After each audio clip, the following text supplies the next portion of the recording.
in olden days, when the now crumbling walls of their forts were useful. We are about to enter what was a part of the capital of old Georgia and the cradle of their culture. For the Georgians, it has the deepest significance. And there are still remains a group of extremely interesting buildings. One temple contains the tombs of the Georgian kings of the 5th and 6th centuries.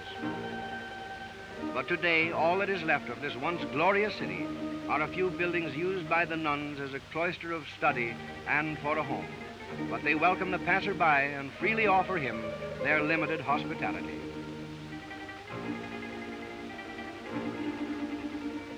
Mitchell is claimed by its citizens to have been founded by one of Noah's sons, who strolled over from Mount Ararat one day after the water subsided and chose this site because of its extreme height.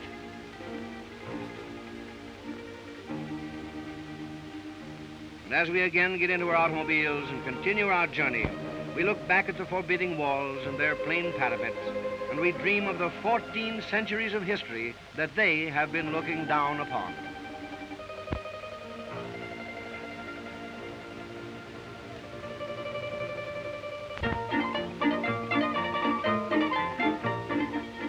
From an altitude of 2,400 feet on Mount David, we shall have a splendid view of the capital of Georgia. Tiflis, the metropolis of the Eurasian borderland, is noted for its hot sulfur springs.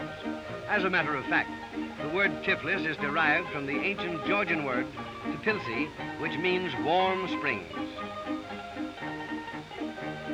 Like most Near Eastern cities, Tiflis is divided into two parts, the ancient and the modern. The people form cosmopolitan crowds: Georgians, Persians, Jews, Armenians, Turks, and Tatars, and the mountain tribesmen, all giving the impression of the bold, free life of old Georgia. We find several floating water wheels. Because of the tremendous rise of the water level caused by the spring melting of the mountain snows, the whole power plant is allowed to go up and down with the water while the current turns the wheels. Here, flour is made in the very old-fashioned way. Side by side with the ancient buildings, we find surprisingly modern structures. In the new Tiflis, there are straight, wide boulevards, graceful public buildings, theaters, museums, and huge industrial plants. Here, under the new regime, we find unceasing activity. The street scene in Tiflis is an ever-changing panorama. Every mode of transportation is used, from the water buffaloes and the donkeys to the modern streetcars and automobiles.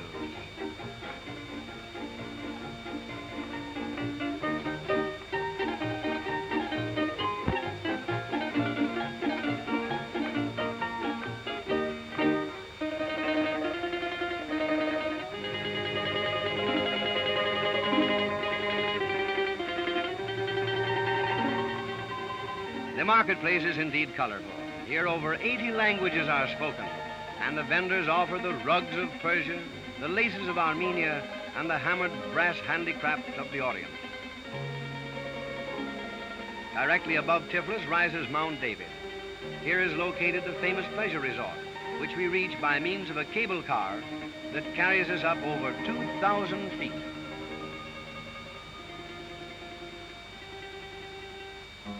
Here is the cable car.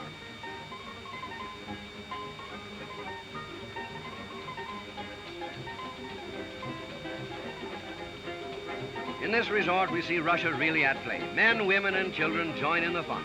Here, just as in all the rest of Russia, the dance is a favorite form of amusement. And what a contrast between the graceful dance of this little lady and the dance we watched performed by the mountaineers.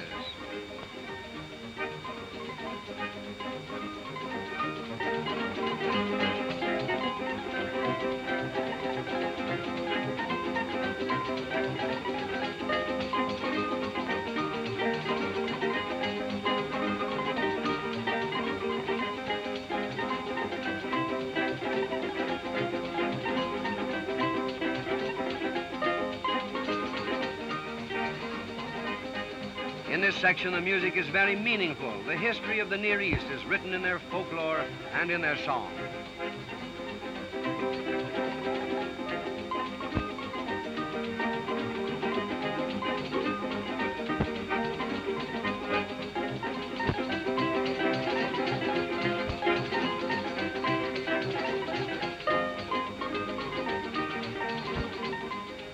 Here on the mountainside, family gatherings are to be found everywhere, enjoying themselves under blue halcyon skies.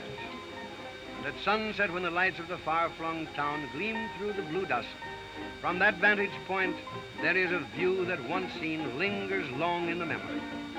But we leave the people of Tiflis at play as we make our way to Baku, the city of oil, located on the western shore of the Caspian Sea.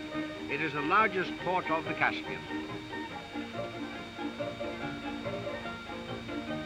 Baku is a city of contrast. Like Tiflis, it consists of the old city and the new. The modern Baku has grown at a startling speed. But the old remains the same. It has crooked, winding cobblestone streets, dingy, flat-roofed houses with jutting balconies, turbaned street vendors in colorful costumes, and little shops redolent with the perfume of the East.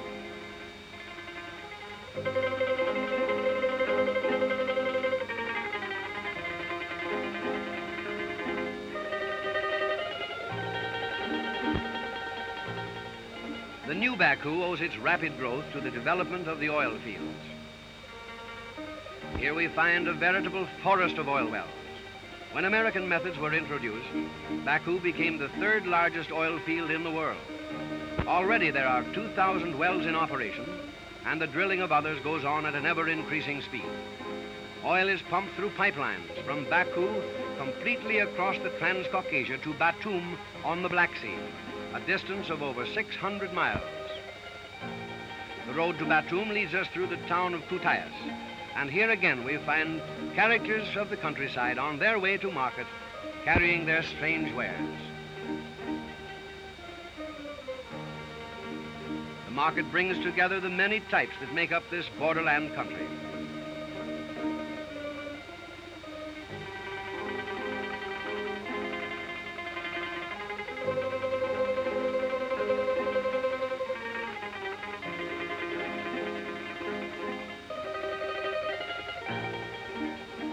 On the other side of this huge range of mountains, we find an entirely different country. In the western Caucasus, we find the largest of the great community farms. These huge enterprises are made possible through the use of modern American equipment. Tractors pulling multiple plows and discs and harrows make the soil ready for planting.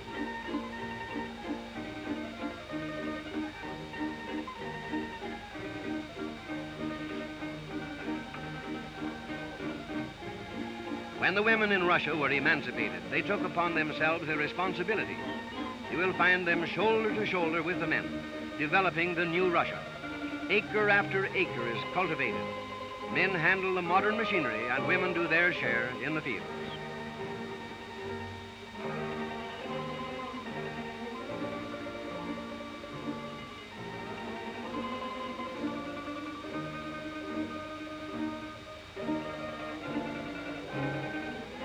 Mature wheat is cut and threshed right in the field where it grows. The bags of grain are then carted to the civic center, and from there, shipped to all parts of the world. Lunchtime finds the small groups hungry and thirsty. Although they have worked hard, they are replenished with wholesome food, after which the native stories and songs give them new energy to complete the day.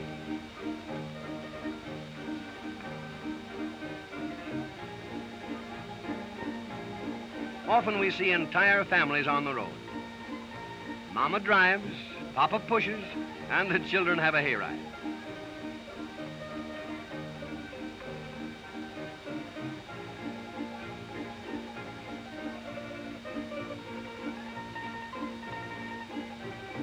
The countryside is alive with interesting sights. The people, their homes, and their livestock.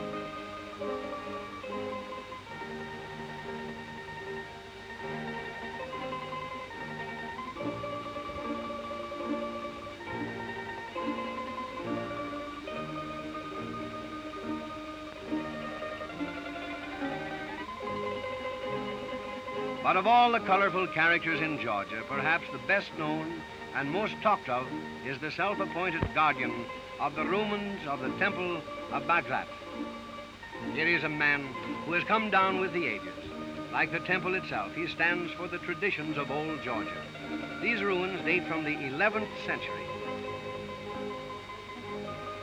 This fortress and Temple of Bagrat was built in 1002 by the Georgian Christians. It was destroyed by the Turks when the old man was cloistered here studying for the priesthood. He has made it his life's work to bring the story of the temple to every passerby. For to him, even though it be in ruins, this temple is still alive with memories.